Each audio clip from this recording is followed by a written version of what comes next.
Good afternoon, Katleho. So this march started at around 10 o'clock this morning, and it's moved from the Durban City Hall to this very same police station, which is just next to me.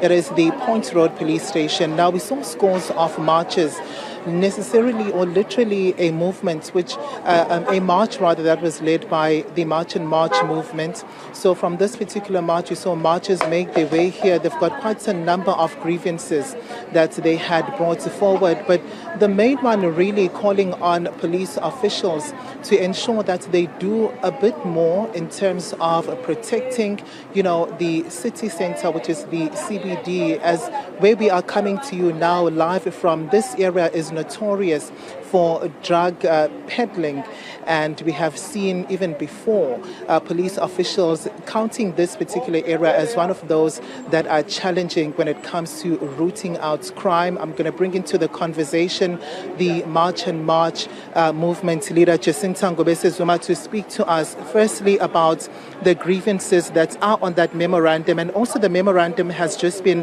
handed over and received by police here. Yeah. So the grievances that we have are that there's this place called Point, and it's become a norm that this place is a place to find drugs, prostitution, kidnappings, and the police station is just here.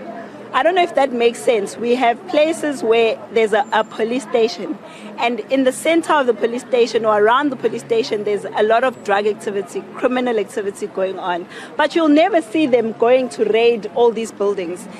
Instead of that, it's the people who are living in these buildings that are committing crimes that are more comfortable than we are as South Africans. Right now, when we're marching on the way here, we had an incident where they were throwing paint, which has like some acid feel to us. And when we called the police, I personally went to the police and I said to them, they are throwing things to the people, please come and attend to it. The response that I got from this police officer was that it's our fault because we're provoking them. I asked him, what do you mean we're provoking them? And he says to me, it's because I said that people who are not scared must move from the back to the front. I'm like, what is provocative about that?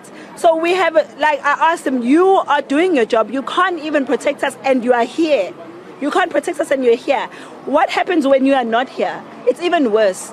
They have become so comfortable with criminals that we know that there are police who are criminals themselves, and they are working with the criminals here. That's why you'll find people selling drugs in broad daylight, and nobody's going to do anything because our government is making it a norm to have these mushrooming places where there's people from all over the world coming and living in those places, occupying those spaces.